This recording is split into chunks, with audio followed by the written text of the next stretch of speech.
जय हिंद दोस्तों। आशा करता हूँ आप सभी अच्छे होंगे। मैं हूं आतिश और आप सभी का स्वागत करता हूँ text book super coaching CSIR net chemical science channel में। और ये जो लेक्चर है हमारा बच्चों, वो आ रहा है हमारी one concept one video series के अंदर।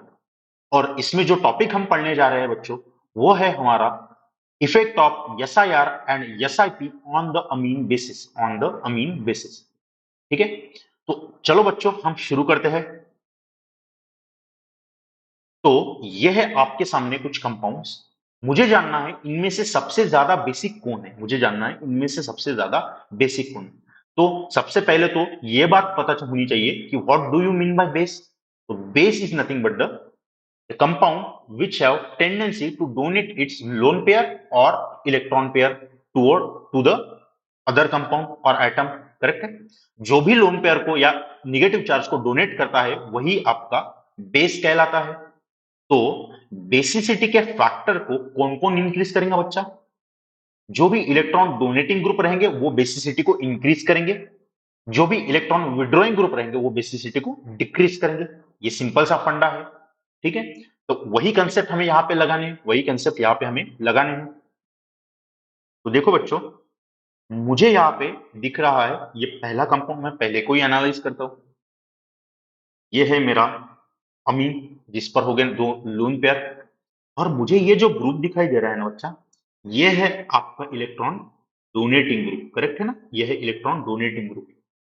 अगर इस पर्टिकुलर केस की बात करें तो ठीक है, जो लगा है आपका ऑर्थो पोजीशन पर, जो लगा है आपका ऑर्थो पोजीशन पर। करेक्ट है। अब देखते हैं हम सेकंड कंपाउंड को। तो सेकंड में भी हमारा मिथिल ही लगा हुआ है, जो है इलेक्ट्रॉन डोनेटिंग ग्रुप। पर यहां पर लगा है वो पैरा पोजीशन पर। यहाँ पे भी हमारा मिथिली लगा है तीसरे में। यहाँ पे भी ये एक्ट कर रहा है इलेक्ट्रॉन डोनेटिंग ग्रुप की तरह, और लगा है आपका मेटा पोजीशन पर। पर यहाँ पे तो कोई लगा नहीं है, यहाँ पे कोई लगा नहीं है, यानी कि डेफिनेटली इन तीनों की ही बेसिसिटी ज्यादा हो सकती है, क्योंकि इलेक्ट्रॉन डोनेटिंग ग्रुप है। इंक्रीज करेंगे नॉर्मल कंपाउंड से बेसिसिटी को। ठीक है, ये तो उसका पैरेंट कंपाउंड हुआ ना, इसको डोनेटिंग ग्रुप अटैच है इसलिए बेसिसिटी इंक्रीज होगी। अब देखेंगे हम इफेक्ट्स को, अब देखेंगे हम इफेक्ट्स को, कौन सा इफेक्ट किसमें सबसे ज्यादा है। तो मुझे पता है कि ये है आपका मिथिल ग्रुप और ये ऑर्थो पोजीशन पर जुड़ा हुआ है। इसका मतलब है ये हाइपर कॉन्जुगेशन इफेक्ट तो जरूर दिखाएगा। करेक्ट है ना। तो सबसे पहला इफेक्ट दिखाता है ये बच्चा हाइपर कॉन्जुगेशन। करेक्ट है, ये दिखाता है हाइपर कॉन्जुगेशन, है ना। अब देखते हैं हम नेक्स्ट कंपाउंड में मेरे हाइपर कॉन्जुगेशन इफेक्ट है क्या नहीं। यस डेफिनेटली, क्योंकि ये मिथिल ग्रुप है, मिथिल ग्रुप पैरा पोजीशन पर अटैच है, इसीलिए वो भी आपका हाइपर कॉन्जुगेशन इफेक्ट दिखाता है। इफेक्ट दिखाता है, बिल्कुल दिखाएगा। और दोनों की इंटेंसिटी भी कितनी रहेंगी या पावर कितनी रहेंगी? सेम रहेंगी, क्योंकि हाइपर कॉन्जुगेटिंग इफेक्ट हमारा ये डिस्टेंस डिपेंडिंग नहीं रहता है, डिस्टेंस डिपेंडिंग नहीं रहता है ना। अब देखेंगे हम मेटा पर क्या इफेक्ट रहता है। इसमें हाइपर कॉन्जुगेशन रहेगा बच्चों, इस पर हाइपर कॉन्जुगेशन अब्सेंट रहता है, यहाँ पर हाइपर कॉन्जुगेशन अब्सेंट रहता है। करेक्ट है। और इसमें तो कोई बात ही नहीं है, क्योंकि सब्स्टिट्यूएंट ही नहीं जुड़ा है, तो हाइपर कॉन्जुगेशन यहाँ पे भी अब्सेंट है, यहाँ पे भी हाइपर कॉन्जुगेशन अब्सेंट है ना। तो अब मुझे पता है कि सबसे ज्यादा बेसिक जो होगा ना वो वन या टू में से कोई होगा, क्योंकि यहाँ पे हाइपर कॉन्जुगेटिंग इफेक्ट अब्सेंट है, यहाँ पर हाइपर कॉन्जुगेटिंग इफेक्ट अब्सेंट है। पर और कौन सा इफेक्ट होता है हम देखते हैं। हम देखते हैं अभी, हम देखते हैं इंडक्टिव इफेक्ट को, क्योंकि ये आपका इलेक्ट्रॉन डोनेटिंग ग्रुप है तो इंडक्टिव इफेक्ट भी जरूर दिखाएगा। तो यहाँ पे इंडक्टिव इफेक्ट भी सबसे ज्यादा रहता है, क्योंकि ये ऑर्थो पोजीशन पर जुड़ा हुआ है। इंडक्टिव इफेक्ट हमारा डिस्टेंस डिपेंडिंग इफेक्ट रहता है, जितना कम डिस्टेंस उतना ज्यादा इफेक्ट रहता है। करेक्ट है। तो ऑर्थो पोजीशन सबसे पास में है, इसका मतलब है इसका इंडक्टिव इफेक्ट भी ज्यादा होगा। करेक्ट है। अब देखता हूं मैं ये ऑर्थो, ये पैरा और ये मेटा, उसके बाद कौन सी पोजीशन आती है बेटा डिस्टेंस में? तो मेटा आती है ना, तो मेटा आती है। तो इंडक्टिव इफेक्ट में ऑर्थो के बाद जीत जाता है आपका मेटा पोजीशन, जीत जाती है आपकी मेटा पोजीशन। यानी कि यहाँ पे जो इंडक्टिव इफेक्ट होगा वो आपका ऑर्थो से कम होगा पर पैरा से ज्यादा होगा, ऑर्थो से कम पर पैरा से ज्यादा। मैं इसकी लेंथ को अगर इंक्रीज कर दूं तो मैं इसे यहां तक लूंगा और हमें पता है कि यहाँ पर इंडक्टिव इफेक्ट जो रहेगा आपका, यानी कि पैरा पोजीशन पर इंडक्टिव इफेक्ट रहेगा वो कम रहेगा, बहुत ही कम रहेगा, है ना, बहुत ही कम रहेगा। यहाँ पर ये दोनों का हाइपर कॉन्जुगेटिंग इफेक्ट यानी कि फर्स्ट और सेकंड का सेम है, करेक्ट है। पर यहाँ पे थोड़ा सा डिफरेंस हमें दिखाई दे रहा है यहाँ पे, और इसकी तो खैर बात ही छोड़ दो, इसमें कोई इंडक्टिव इफेक्ट भी नहीं है, एब्सेंट रहेगा फिर। तो मुझे ये पता था कि हाइपर कॉन्जुगेशन के हिसाब से बच्चों फर्स्ट सेकंड में फाइट थी, पर इंडक्टिव इफेक्ट के हिसाब से सबसे पहला कंपाउंड जीत गया है क्योंकि उसमें बेसिसिटी सबसे ज्यादा होगी। तो what will be the order of basicity बच्चा? तो बेसिसिटी की ऑर्डर क्या रहेंगी? तो पहला सबसे ज्यादा, क्योंकि उसमें दोनों के दोनों इफेक्ट सबसे ज्यादा है। बाद में आएगा आपका second, regardless of inductive effect उसमें कम है थर्ड कंपाउंड से, पर तब भी हाइपर कॉन्जुगेटिंग इफेक्ट ये मोर पावरफुल रहता है इंडक्टिव से, तो हम सेकंड को प्रायोरिटी देने वाले हैं। उसके बाद में आ जाएगा आपका थर्ड, और आखिरी में आ जाएगा आपका फोर्थ कंपाउंड बेसिसिटी के ऑर्डर में। और बच्चों आपका ये जो आंसर है ना, ये आया हुआ, ये है बच्चा रॉन्ग। और जब भी आपके पास ऐसा रॉन्ग आ जाए तो आपने क्वेश्चन पूछना चाहिए सर व्हाई, सर व्हाई। इसका जो करेक्ट ऑर्डर रहती है ना बेसिसिटी की बच्चा, करेक्ट ऑर्डर ये रहती है सेकंड, थर्ड, फोर्थ और फर्स्ट। अरे सर ऐसा कैसे हो गया? जो पहला आने वाला चाहिए था वो तो लास्ट दिख रहा है, उसकी सबसे कम बेसिसिटी है। सर ये क्या जलवा हो गया, ये क्या जादू हो गया? तो इसी जादू का नाम कहते हैं बच्चों yes I P effect, yes I P effect. इसे ही कहते हैं यस आई पी इफेक्ट, यानी कि स्टीयरिक इनहिबिशन इन प्रोटोनेशन, स्टीयरिक इनहिबिशन इन प्रोटोनेशन। किसकी बात हो रही है बच्चा? स्टीयरिक इनहिबिशन, इनहिबिशन यानी रोकना किसी चीज को। किसको रोक रहे हैं? तो प्रोटोनेशन को रोक रहे हैं, प्रोटोनेशन को रोक रहे हैं। इसी कंसेप्ट को हमें पढ़ना है। तो सबसे पहले तो आप उसे ही देखिए, नाम क्या है? स्टीयरिक इनहिबिशन इन प्रोटोनेशन, यानी कि प्रोटोनेशन का कुछ तो भी यहाँ पे फंडा है, प्रोटोनेशन का कुछ तो भी फंडा है। और प्रोटोनेशन हो रहा है यानी कि एच पॉजिटिव एडिशन हो रही है। कौन करेगा एडिशन बच्चा? ऑब्वियस है बेस करेगा यार। जो भी लोन पेयरिंग बियरिंग ग्रुप होगा, लोन पेयर बियरिंग ग्रुप होगा, वही एडिशन करेगा ना। तो हमारा फोकस होना चाहिए लोन पेयरिंग ग्रुप पे जब भी बात आती है स्टीयरिक इनिबिशन इन प्रोटोनेशन की, स्टीयरिक इनिबिशन इन प्रोटोनेशन। तो उसे समझने के लिए हम दो केसेस लेते हैं। यह है मेरा कंपाउंड एनिलीन, ओके, यह है बच्चा मेरा नाइट्रोजन। और अगर मैं इस पे प्रोटॉन ऐड कर देता हूं, अगर मैं इस पे प्रोटॉन ऐड कर देता हूं, यानी कि मैंने प्रोटोनेशन कर दिया, ठीक है। उसके बाद उसके बाद जो कंपाउंड फॉर्म होने वाला रहता है, यानी कि ये एनिलीन है, यानी कि बेस है, प्रोटॉन को एक्सेप्ट कर रहा है। और मैंने आपको एक बात बताई है, जो भी पॉजिटिवली चार्ज चीज रहेगी, इसको एक्सेप्ट करने की वजह से नाइट्रोजन पे पॉजिटिव चार्ज आता है। और नाइट्रोजन पे पॉजिटिव चार्ज अगर आ गया, यानी कि किसी बेस ने प्रोटॉन को एक्सेप्ट कर लिया, तो जो कंपाउंड फॉर्म होता है ना, उसे कहते हैं बच्चा conjugate acid, conjugate acid. Positively charge है इसलिए हमने एसिड बोला, अगर निगेटिवली चार्ज होता तो बेस बोलते हम, सिंपल है, कॉन्जुगेट एसिड, करेक्ट है। चलो अब हम देखते हैं बच्चा हमारी सेकंड केस। सर पूरा तो पढ़ाएंगे, रुको सबर करो, टेंशन मत लीजिए। केस सेकंड देखिए। अब केस सेकंड में क्या कर रहा है मैंने, ऑर्थो पोजीशन पर, ये जो ऑर्थो पोजीशन है आपकी, वहां पर एक ग्रुप को अटैच कर दिया है जो कि थोड़ा बल्की है, थोड़ा बल्की है। यहाँ पे भी सेम रिएक्शन करेंगे हम। ये नाइट्रोजन, हम इस पर एडिशन करने वाले हैं प्रोटॉन की, हमने एडिशन की बच्चा। और जैसे ही एडिशन की तो ये नाइट्रोजन हो जाएगा पॉजिटिव, आपका पॉजिटिव हो गया आपका, करेक्ट है। और ये जो कंपाउंड बन रहा है आपका, ये क्या है? आपका कॉन्जुगेट एसिड है आपका, ये है कॉन्जुगेट एसिड। तो सर क्या हो रहा है, कुछ समझ नहीं रहा, टेंशन मत लीजिए, मैं आपको एक बात बता दूं यार। अब थोड़ा गौर कीजिए पहली कंडीशन पर, अब थोड़ा गौर कीजिए पहली कंडीशन पर। ये एनिलीन है हमारा, और इसने प्रोटोनेशन किया है नाइट्रोजन में। ये जो नाइट्रोजन है हमारा बच्चों, ये कौन सा हाइब्रिडाइजेशन है? sp2। और इसका जो ज्योमेट्री रहता है फिर नाइट्रोजन का, sp2 अगर रहा तो क्या रहेगा? ट्राइगोनल प्लेनर रहेगा उसका ज्योमेट्री, है ना। अब देखो यहां पे नाइट्रोजन को देखिए आप, यहां पर हमारा जैसे ही उसने एक हाइड्रोजन एब्जॉर्ब कर दिया है वो बन जाता है हमारा sp3, यानी कि ज्योमेट्री हो रही है मेरी टेट्राहेड्रल, ज्योमेट्री हो रही है मेरी टेट्राहेड्रल, करेक्ट है ना, ज्योमेट्री हो रही है मेरी टेट्राहेड्रल, ठीक है।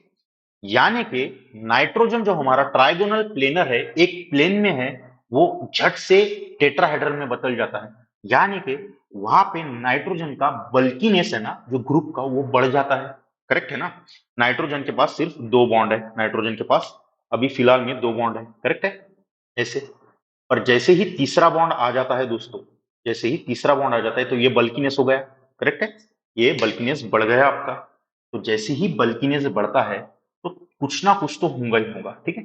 अभी ऑर्थो पोजीशन पर है ना यहाँ पे हाइड्रोजन जुड़ा हुआ है, जो बल्कि ग्रुप नहीं, एकदम छोटू सा ग्रुप है, तो यहाँ पे ऐसा कुछ फाउंड होता नहीं है, यानी कि no steric repulsion, okay, no steric repulsion. तो क्या होता है ना दोस्तों, ये जो प्रोटॉन का डोनेशन है ना वो इजीली हो जाता है, आपकी रिएक्शन भी जो है ना, आपकी रिएक्शन भी जो है ना बच्चों, वो इजीली इजीली फॉरवर्ड डायरेक्शन में जाती है, इजीली फॉरवर्ड डायरेक्शन में जाती है, ओके। पर बैकवर्ड को वो फेवर नहीं करती, फिर बैकवर्ड को वो फेवर नहीं करती, फॉरवर्ड डायरेक्शन में फेवर हो रही है, ठीक है, यानी कि फॉरवर्ड फॉरवर्ड फेवर करती है, ठीक है। यानी कि प्रोटॉन को वो झट से एक्सेप्ट कर लेगा और अपने कॉन्जुगेट एसिड में कन्वर्ट हो जाएगा, ठीक है। पर जैसे ही हम केस सेकंड को देखते हैं मेरे दोस्तों, तो यहाँ पे मुझे पता है ये मेरा sp2 हाइब्रिडाइज्ड नाइट्रोजन है, यानी कि ट्राइगोनल प्लेनर है, और यहाँ पे मेरा नाइट्रोजन झट से कन्वर्ट हो जाता है sp3 में, यानी कि टेट्राहेड्रल में, यानी कि वो अपना शेप क्या कर देता है बच्चों, मैं थोड़ा सा खुद को हाइड कर लूं ताकि आपको दिख सके, ये ये खुद को थोड़ा थोड़ा नहीं बहुत ज्यादा बल्कि बना रहा है, ठीक है। और पहले से दोस्तों यहाँ पे एक बल्कि ग्रुप ऑर्थो पोजीशन पर जुड़ा हुआ है, और अगर ऐसी बात है तो ये जो है ना यहाँ पे स्टीयरिक रिपल्शन जो है ना आपका, स्टीयरिक रिपल्शन इंक्रीज करता है, और जैसे ही स्टीयरिक रिपल्शन आपका इंक्रीज करता है ना मेरे दोस्तों, तो ये जो कॉन्जुगेट एसिड बना है ना, इसकी स्टेबिलिटी इसकी स्टेबिलिटी डिक्रीज होती है, और जैसे ही कॉन्जुगेट एसिड की स्टेबिलिटी डिक्रीज होगी ना, तो उस कंपाउंड को लगेगा यार मुझे नहीं रहना इस चीज में, कॉन्जुगेट एसिड की स्टेट में, मैं चले जाता हूं मेरे ओरिजिनल फॉर्म में, मैं चले जाता हूं मेरे ओरिजिनल फॉर्म में। जैसे ही कॉन्जुगेट एसिड की स्टेबिलिटी डिक्रीज होती है तो ये बैकवर्ड रिएक्शन को बैकवर्ड रिएक्शन को फेवर करता है, फेवर, ठीक है। इसीलिए हम अल्टीमेटली कह सकते हैं कि ओरिजिनल जो कंपाउंड रहता है उसकी बेसिसिटी डिक्रीज करती है। सर कैसे, समझ नहीं रहा, पहले मैं ये लिख दूं ताकि आपको समझ जाए, ठीक है। ये फॉरवर्ड जाता ही नहीं, ये अगर बन भी गया तो ये बैकवर्ड रिएक्शन को फेवर करता है, बैकवर्ड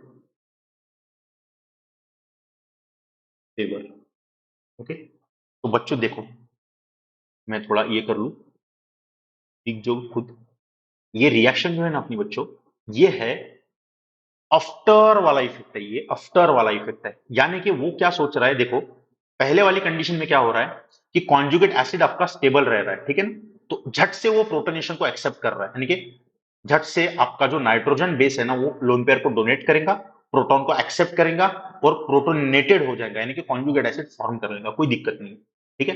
पर जैसे ही हम बल्कि ग्रुप थोड़ा सा भी अटैच कर दे कहां पे, ऑर्थो पोजीशन पर, तो होता ये बात है कि जैसे ही नाइट्रोजन लोन पेयर को डोनेट करने जाता है, डोनेट कर भी दे वो, तो जो कॉन्जुगेट एसिड बन रहा है ना, वो आपका लेस स्टेबल रहता है। क्यों ऐसे? क्योंकि आपका जो sp2 हाइब्रिडाइज्ड नाइट्रोजन है वो कन्वर्ट होता है sp3 में, जो बल्कि बन जाता है, और वैसे ही ऑर्थो पोजीशन पर ऑलरेडी एक बल्कि ग्रुप जुड़ा हुआ है, तो उसमें ज्यादा से ज्यादा रिपल्शन रहेगा, और उस रिपल्शन की वजह से कॉन्जुगेट एसिड की बेसिसिटी क्या हो जाएगी? कम हो जाएगी, और इस वजह से नाइट्रोजन अपनी लोन पेयर डोनेट ही नहीं करेगा, वो डर जाएगा, वो बोलेगा जाने दो यार, कौन लेगा झंझटे, ठीक है, तो मैं अपनी रिएक्शन नहीं करता हूं। तो इस वजह से क्या होता है ना बच्चों, प्रोटॉन की जो सॉरी जो बेस की बेसिसिटी है ना, यानी कि डोनेशन टेंडेंसी इलेक्ट्रॉन की, वो कम हो जाती है बेस की, और इसी वजह से हम कहते हैं कि बेसिसिटी भी कम हो रही है। तो स्टीयरिक इनिबिशन इन प्रोटोनेशन, ये कौन सा इफेक्ट है? ये है बच्चों आफ्टर इफेक्ट, ये है आफ्टर इफेक्ट। यानी कि वो जो बेस है ना आपका, वो डर रहा है प्रोटोनेशन करने से, इसीलिए इसे कहते हैं स्टीयरिक इनिबिशन इन प्रोटोनेशन। और डर क्यों रहा है? क्योंकि कॉन्जुगेट एसिड जो फॉर्म होगा ना, उसकी एसिडिटी यानी कि ज्यादा होंगी, ऐसा भी बोल सकते हैं, और दूसरी उसकी स्टेबिलिटी है ना बहुत ही कम रहेंगी, तो वो बोलता है जाने दो, मुझे नहीं करना। तो ये था आपका स्टीयरिक इनिबिशन इन प्रोटोनेशन, ये था आपका स्टीयरिक इनिबिशन इन प्रोटोनेशन। वो डर जाता है बेस कि यदि मैं कर लूं, यदि मैं प्रोटोनेशन कर लूं, तो मेरा कॉन्जुगेट एसिड तो स्टेबल नहीं रहने वाला। अगर वो स्टेबल नहीं रहने वाला तो जाने दो ना, मैं करता ही नहीं, मैं आगे बढ़ता ही नहीं, मैं मेरे इलेक्ट्रॉन को डोनेट ही नहीं करता। तो उस आफ्टर इफेक्ट के कारण ओरिजिनल बेस की बेसिसिटी कम होती है, इसीलिए उसे हम कहते हैं कि एसआईपी इफेक्ट ये बेस की बेसिसिटी को डिक्रीज करता है। क्या करता है? डिक्रीज करता है। तो आपने ध्यान देना चाहिए, एस आई पी इफेक्ट रहेगा ना आपका, वो आपका इनवर्सली प्रोपोर्शनल रहेगा बेसिसिटी को।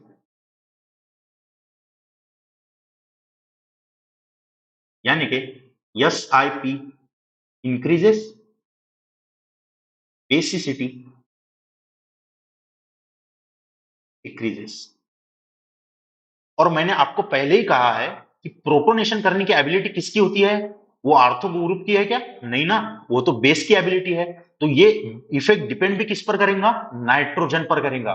ये इफेक्ट नाइट्रोजन पर डिपेंड करेगा। जितना ज्यादा स्टीयरिक बल्क नाइट्रोजन के ऊपर बढ़ता है ना, उतना ही ज्यादा वो ग्रुप आपका एसआईपी इफेक्ट ज्यादा से ज्यादा शो करता है। आई होप आपको ये समझ गया है मेरे दोस्त, आई होप ये आपको समझ गया है। ओके, इसको थोड़ा क्लियर कर लूं ताकि यहाँ पे ये बात आपको समझ जाए क्या हो रहा है।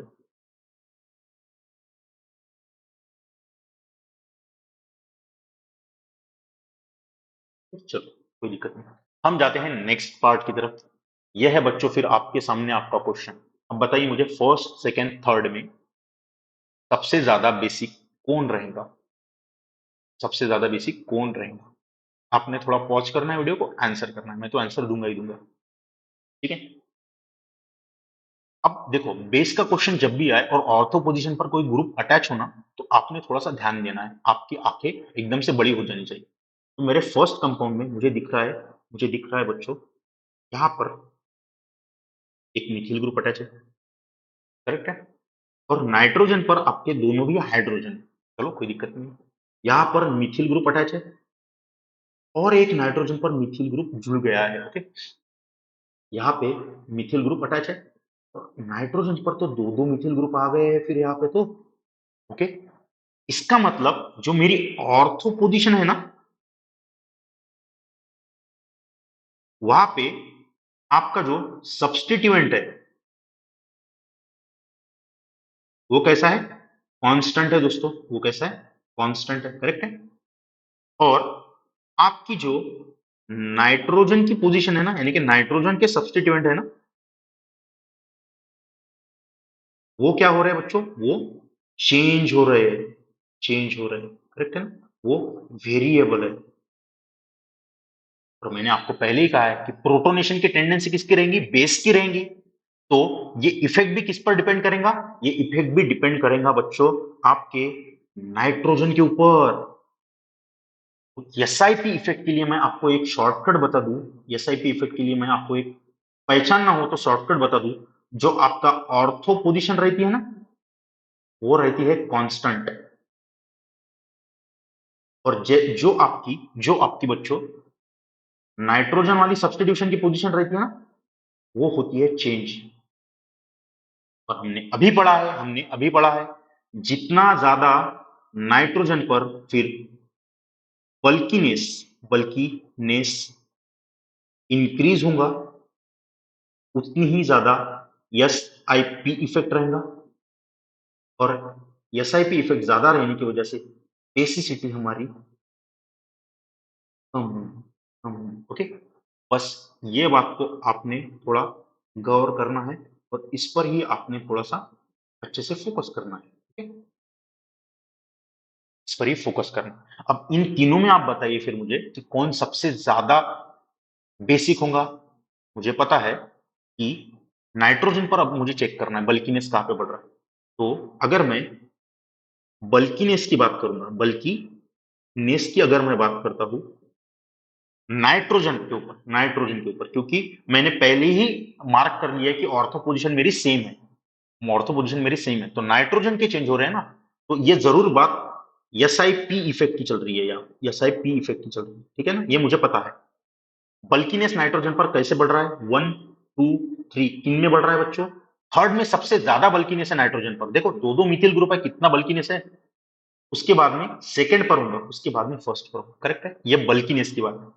और मुझे पता है कि बल्कीनेस जितना बढ़ता है उतना ही ज्यादा आपका एस आई पी रहता है, उतना ही ज्यादा एस आई पी बढ़ता है आपका, ठीक है ना।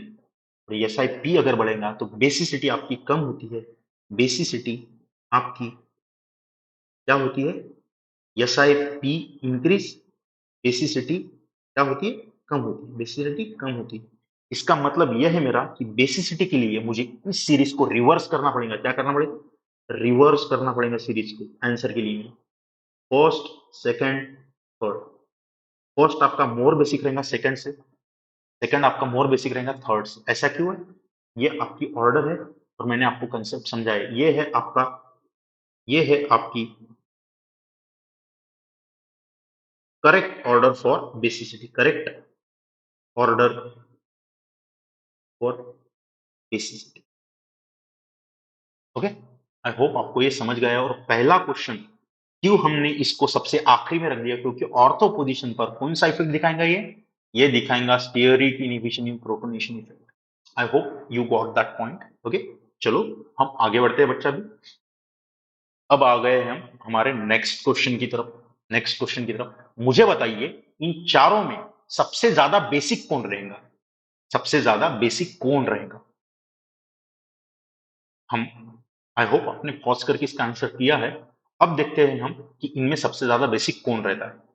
मैं ऑब्जर्व करता हूं, सबसे पहले मैं ऑब्जर्व करता हूं, ओके, ये इलेक्ट्रॉन डोनेटिंग ग्रुप है हमारा, कोई दिक्कत नहीं है। अच्छा, ये भी इलेक्ट्रॉन डोनेटिंग, ये भी, पर यहाँ पे ओके ऑर्थो पर दो ग्रुप है, यहाँ पर तो कोई नहीं है, यहाँ पर एक मिथिल ग्रुप है और यहाँ पे थोड़ा बड़ा वाला बल्कि ग्रुप है। और नाइट्रोजन मेरा कांस्टेंट है, नाइट्रोजन के सब्स्टिट्यूएंट कांस्टेंट है। सर अब कैसा इफेक्ट लगा और क्या करूं, हम क्या करें जिससे हमें आंसर मिले, ठीक है। तो बच्चों देखो, जब भी बात आती है ना स्टीयरिक इनहिबिशन इन प्रोटोनेशन की, तो आपको ध्यान देना चाहिए नाइट्रोजन के ऊपर। यानी कि नाइट्रोजन के ग्रुप अगर चेंज होते हैं तो आपकी आंखें फड़फड़नी चाहिए और ऑर्थो पोजीशन वाले कांस्टेंट रहने चाहिए, ठीक है, तो तब रहेगा एसआईपी इफेक्ट। और जब भी आपका नाइट्रोजन कांस्टेंट रहे और ऑर्थो पोजीशन पर बल्किनेस चेंज हो रही है, कम ज्यादा हो रही है, तो आपने सोचना चाहिए बच्चों इसका जो आंसर है ना वो एस आई आर इफेक्ट से मिलेगा, stearic inhibition in resonance. Sir क्या बनता है यार, स्टीयरिक इनहिबिशन यानी कि स्टीयरिक यानी कि बल्कीनेस इनहिबिट कर रहा है किस चीज को, रेजोनेंस को। तो ये कैसे क्या सर, अब बच्चों पहले देखते हैं फिर बाद में हम इसके आंसर के ऊपर आएंगे, ठीक है। हम पहले स्टीयरिक इनहिबिशन इन रेजोनेंस को पढ़ेंगे, ओके चलो। जैसे पहले देखा था हमने, ये केस वन को हम समझ लेते हैं, ठीक है। ये है आपका एनिलिन, ये एनिलिन के ऊपर रहती है बच्चा लोन पेयर, करेक्ट। और ये लोन पेयर है ना, ये लोन पेयर आपकी रहती है sp2 हाइब्रिडाइज्ड में, sp2 हाइब्रिडाइज्ड, करेक्ट है ना। मैंने आपको बताया है एक बात पहले भी कि जो आपकी जो लोन पेयर रहती है नाइट्रोजन की वो sp3 रहती है, बेसिकली करेक्ट है, पर वो फ्लिप करते रहती है sp2 में। ऐसा क्यों? क्योंकि वॉल्डेन इन्वर्जन रीजन है उसका। और जब भी आपको कोई कॉन्जुगेशन दिखाई दे नाइट्रोजन के साथ, तो आपने उसको sp2 ही कंसिडर करना है, ठीक है। ये लोन पेयर आपकी बिल्कुल कॉन्जुगेशन में प्रेजेंट है। पर हम कंसिडर करते हैं अभी सिंपल सी केस। देखो, सबसे पहले तो हम बेंजीन को ऑब्जर्व करते हैं। यह है बेंजीन, करेक्ट है। ये बेंजीन का है बच्चा कॉन्जुगेशन, करेक्ट है। बेंजीन खुद में कॉन्जुगेशन कर रहा है दोस्तों, ये नीचे वाला नीचे को अटैच। और यह है मेरी नाइट्रोजन, यह है मेरा नाइट्रोजन, ओके। मैं इसको नीले से लिख देता हूं। यह है आपका निगेटिव चार्ज नाइट्रोजन का, और यह है आपका sp2 हाइब्रिडाइज्ड नाइट्रोजन। ये क्या ऐसे ही बैठता है क्या यार? ये ऐसे ही बैठता है क्या? नहीं, बिल्कुल नहीं। ये डेफिनेटली अपनी लोन पेयर को डोनेट करता है यहाँ पे, और कॉन्जुगेशन दिखाता है, ये हमने पढ़ा है और हमें पता है। फिर हम इसका कॉन्जुगेटिंग स्ट्रक्चर कुछ इस तरीके से लिख सकते हैं। ये हम कुछ इस तरीके से लिख सकते हैं।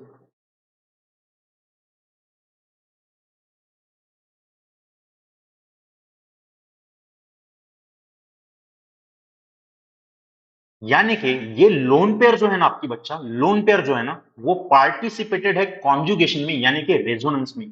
आपकी लोन पेयर, आपकी lone pair is participated in in conjugation, correct. अब मुझे बताइए दोस्तों, बेस की डेफिनेशन क्या है उसको नहीं भूलना है आपने। The ability to donate its lone pair another atom और group is known as a basicity. यार इसकी बेस की पेयर, लोन पेयर जो है उसके खुद ही के पास तो अवेलेबल नहीं है, तो वो क्या दूसरों को देगा? उसकी लोन पेयर तो इधर उधर भटक रही है, उसकी लोन पेयर कॉन्जुगेशन में भटक रही है, तो वो उसकी जगह पर अवेलेबल है क्या दोस्तों? तो बिल्कुल नहीं है। तो lone pair is participated in conjugation. इसकी वजह से लोन पेयर की अवेलेबिलिटी, अवेलेबिलिटी क्या होती है? Decreases, decreases. अगर लोन पेयर की अवेलेबिलिटी डिक्रीज हो रही है, तो लोन पेयर की डोनेशन पावर क्या हो रही है होंगी? डिक्रीज कर रही होंगी। और लोन पेयर की डोनेशन पावर डिक्रीज कर रही है, इसका मतलब है दोस्तों बेसिसिटी भी डिक्रीज करती है दोस्तों, बेसिसिटी भी डिक्रीज करती है, ठीक है। जब भी लोन पेयर बेस की कॉन्जुगेशन में इन्वॉल्व होंगी ना, तो बेसिसिटी डिक्रीज होने वाली है, ये 101% बात है, ओके। अब हम देखते हैं बच्चा केस 2, जिसमें हमने क्या किया है, nitrogen as it is, nitrogen as it is, sorry यहाँ पे मैं ये ऐसा कर दूं। यह है नाइट्रोजन की लोन पेयर जो है आपकी sp2 हाइब्रिडाइज्ड। पर इस बार क्या है ना, मैंने यहाँ पे ऑर्थो पोजीशन पर एक ग्रुप लगा दिया, ऑर्थो पोजीशन पर एक ग्रुप लगा दिया जो बल्कि है थोड़ा, जो बल्कि है, तो ठीक है। अब देखो बच्चों, हम देखते हैं इसकी पहली कंडीशन, करेक्ट है, पहली कंडीशन। अब हमारे पास है बेंजीन का रेजोनेंस, हम बाय डिफॉल्ट कंसिडर कर लेते हैं। बेंजीन का पहली कंडीशन नहीं, दूसरी को देख रहे हैं। बेंजीन का जो कॉन्जुगेशन है वो हम बाय डिफॉल्ट कंसिडर करते थे। ये कुछ इस तरीके से आपका इलेक्ट्रॉन को फ्लो होता है, इलेक्ट्रॉन को फ्लो होता है, करेक्ट है। ये चालू है इनका रेजोनेंस। अब देखो बच्चों, होती क्या बात है, जब भी आपके ऑर्थो पोजीशन पर कोई बल्कि ग्रुप जुड़ा हुआ ना, तो ये है हाइड्रोजन, हाइड्रोजन, हाइड्रोजन। तो ये कैसा है बच्चा? ये है यहाँ पे आपका बल्कि ग्रुप, ये है आपका बल्कि ग्रुप। और इस बल्कि ग्रुप की वजह से है ना, क्या होता है, ये लोन पेयर जो है आपकी निगेटिवली चार्ज, और ये बल्किनेस, यहाँ पे होता है स्टीयरिक रिपल्शन। ये है आपका स्टीयरिक रिपल्शन, पहले ही वहां पे स्टीयरिक रिपल्शन प्रेजेंट है। और इस वजह से क्या होता है ना, ये जो आपका नाइट्रोजन और कार्बन का जो बॉन्ड है ना बच्चों, वो है ना रोटेट होता है। यानी कि जो पहले प्लेन में था ऐसे, वो रोटेट करता है खुद को, वो रोटेट करता है। ये उंगली मुझे मेरी समझ लीजिए आप, पी ऑर्बिटल है नाइट्रोजन का। अब देखिए, और ये है वो पहला कार्बन जिसका पी ऑर्बिटल है, ये देखिए ऐसा होगा। तो ये ऐसा ना रह के खुद को पलटा लेता है। अब जब लोन पेयर उसकी पैरेलल नहीं है तो काय का कॉन्जुगेशन मेरे भाई। तो ये स्टीयरिक रिपल्केशन की वजह से अपने आप को कन्वर्ट कर लेता है और कुछ इस तरीके से हमें स्ट्रक्चर दिखाता है। तो देखो बच्चों, होता क्या है, ये जो कॉन्जुगेशन है ये ऐसा का ऐसा ही प्रेजेंट है। ये बेंजीन में ऐसा का ऐसा ही प्रेजेंट है। ये हाइड्रोजन हाइड्रोजन हाइड्रोजन तो है ही है, करेक्ट है, जो है हमारे बल्की ग्रुप, ये है आपका बल्की ग्रुप। पर इस बल्कीनेस की वजह से जो नाइट्रोजन ने अपना प्लेन चेंज कर लिया है, तो इस वजह से आपकी जो लोन पेयर होती है ना, आपकी जो लोन पेयर होती है वो पलट जाती है, उसका प्लेन चेंज हो गया, उसका प्लेन चेंज हो गया। यानी कि ऐसी बात थी, ये लोन पेयर थी, ये चेंज हो गई। अब देखो लोन पेयर आपकी कॉन्जुगेशन में इन्वॉल्व ही नहीं है। अगर कॉन्जुगेशन में इन्वॉल्व नहीं है तो ये लोकलाइज हो गई ना, ये लोकलाइज हो गई। तो हम कह सकते हैं कि ड्यू टू, मैं ऑफ कर लूं खुद को ताकि आपको समझ जाए। Due to steric bulkiness increase at ortho position। क्या होता है बच्चों, स्टीयरिक बल्कीनेस अगर ऑर्थो पोजीशन पर बढ़ेगा तो क्या होगा, तो बच्चों आपका जो नाइट्रोजन की लोन पेयर है, nitrogen loan pair get out of conjugation to avoid steric effect, and that's why क्या होता है, आपकी लोन पेयर ये बेस की लोकलाइज हो जाती है, लोकलाइज हो जाती है। Lone pair get localize, lone pair get localize, lone pair get बच्चा localize, lone pair get localize. और इस वजह से क्या होता है, लोन पेयर की डोनेशन पावर इंक्रीज करती है। और इसकी वजह से क्या होगा बच्चा, इसकी वजह से होगा आपकी बेसिसिटी इंक्रीज करेंगी।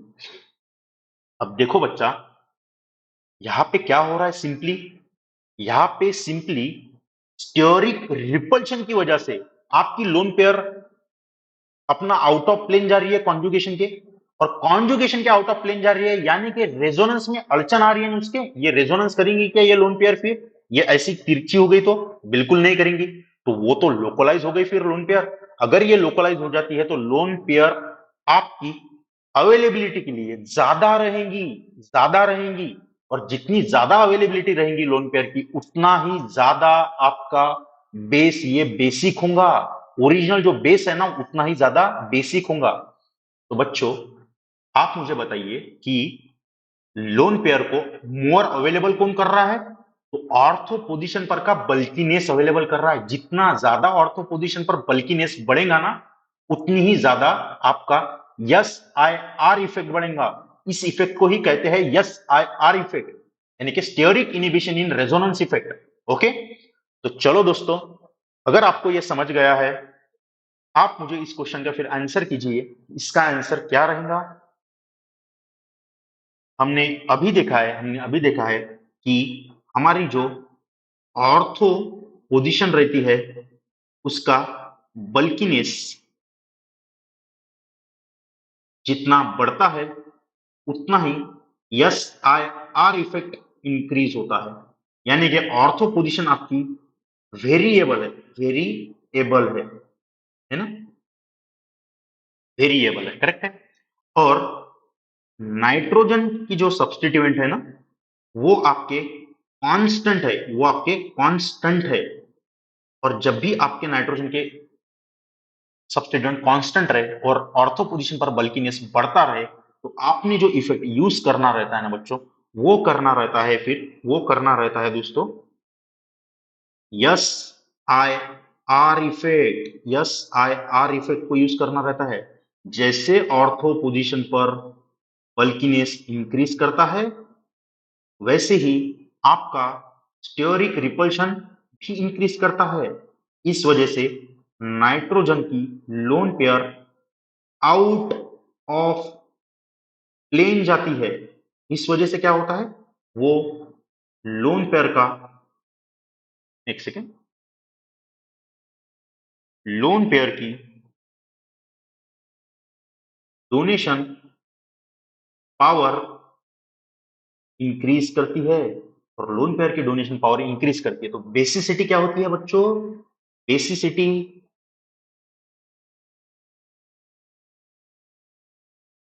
बेसिसिटी भी इंक्रीज करती है, भी इंक्रीज करती है।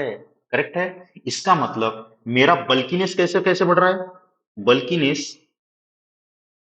ऑन ऑर्थो पोजीशन, ये ध्यान देना है आपने, ortho position first, second, third और फोर्थ में अगर हम देखते हैं, ठीक है, माफ कीजिए, सबसे ज्यादा बल्कीनेस की कहां पे है, हम देखेंगे सबसे ज्यादा बल्कीनेस कहां पे है। तो यहाँ पे चौथे में मुझे सबसे ज्यादा बल्कीनेस दिख रहा है, तो चौथा सबसे ज्यादा बल्की होगा। और उसके बाद में बल्कीनेस मुझे दिख रहा है सेकंड पर, क्योंकि दो दो मिथिल ग्रुप है तो सेकंड आ जाएगा। उसके बाद में मुझे बल्कीनेस दिख रहा है फर्स्ट पर, और आखिर में मुझे बल्कीनेस दिख रहा है तीसरे पर। तो ये रहेंगी आपकी बल्कीनेस की ऑर्डर। और मुझे पता है bulkiness on ortho group is equal to S I R effect. और जितना एस आई आर इफेक्ट बढ़ता है, बेसिसिटी भी इंक्रीज करती है। यानी कि ये रहेगा आपका सेम, ये ऑर्डर रहेंगी सेम बेसिसिटी की। तो सबसे ज्यादा बेसिक आपका रहने वाला है 4, बाद में 2, बाद में 1, बाद में 3। इस तरह का ये कंसेप्ट है दोस्तों, इस तरह का ये कंसेप्ट है।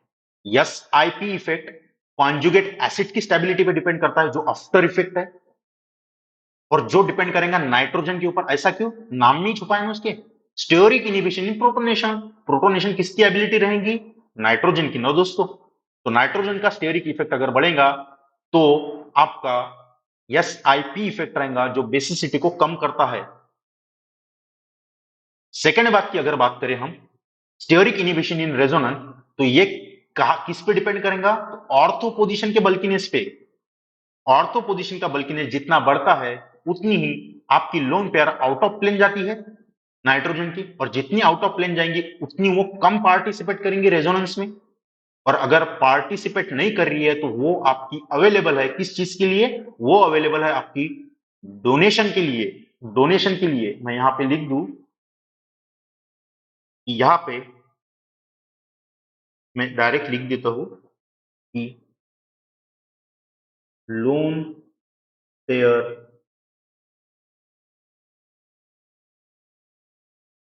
गेट आउट ऑफ रेजोनेंस, ठीक है, out of resonance, more available है, मोर अवेलेबल है। तो चलो दोस्तों, हम इस कंसेप्ट को अब सफाइस करते हैं, हम सफाइस करते हैं। तो मेरे दोस्तों, आप देखिए, जब भी बात आएंगी आपके, जब भी बात आएंगी आपके, एक सेकंड रुकना, जब भी बात आएंगी आपके स्टीयरिक इनिबिशन इन प्रोटोनेशन की, आपने जो ध्यान देना है, वो ध्यान देना है आपने नाइट्रोजन के सब्स्टिट्यूशन के ऊपर। ये रहेंगे आपके चेंजिंग, क्या रहेंगे आपके, वेरिएबल। करेक्ट है। और आपका आपका ये जो ऑर्थो पोजीशन रहता है ना, ये इसके सब्स्टिट्यूशन रहेंगे आपके कांस्टेंट, ये रहेंगे आपके कांस्टेंट।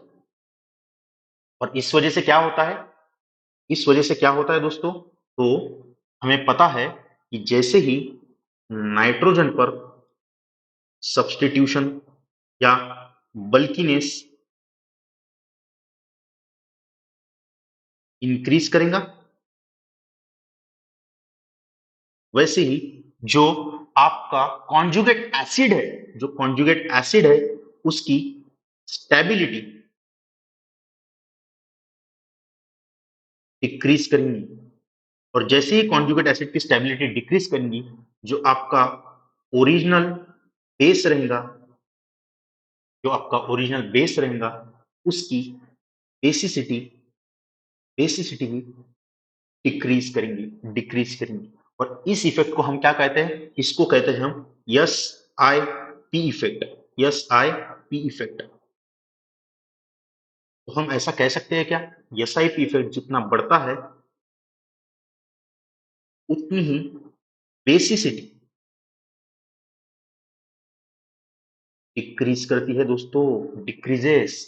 उतनी ही बेसिसिटी डिक्रीज करती है। ओके, अब आप ध्यान दीजिए यहां पर, ये जो आपके नाइट्रोजन के सब्स्टिट्यूएंट है ना, वो रहते हैं constant stearic inhibition in resonance में। और ये जो है आपके ऑर्थो सब्स्टिट्यूएंट, वो रहेंगे चेंजिंग या वेरिएबल। तो हमें पता है कि जैसे ही ऑर्थो सब्स्टिट्यूशन बल्कीनेस इंक्रीज करता है, वैसे ही मैं पॉज कर लेता हूं। वैसे ही दोस्तों, वैसे ही आपका वैसे ही आपका जो लोन पेयर रहता है बेस का, ठीक है, वो क्या होता है?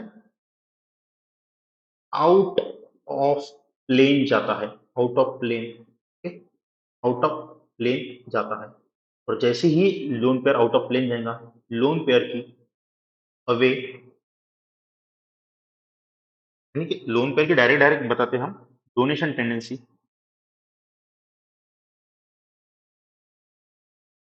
एक सेकंड रुकिए।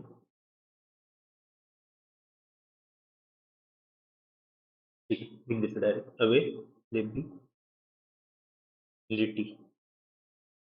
क्या होती है? इंक्रीज करती है।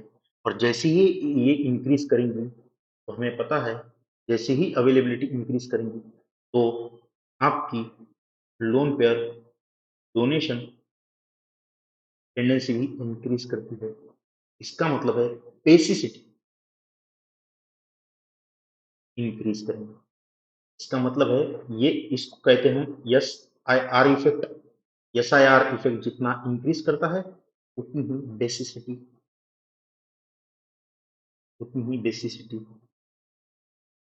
डिक्रीज, सॉरी माफ कीजिए, इंक्रीज करेंगी।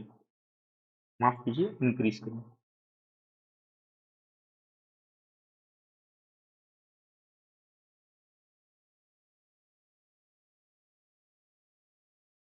एक सेकंड रुकिए, थोड़ी सी दिक्कत आ रही है। इंक्रीज लिख देता हूँ यहाँ पे, इंक्रीजेस। चलो,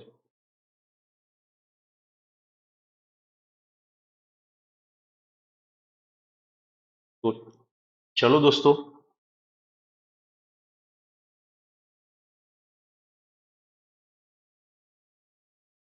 एक सेकंड रुकिए।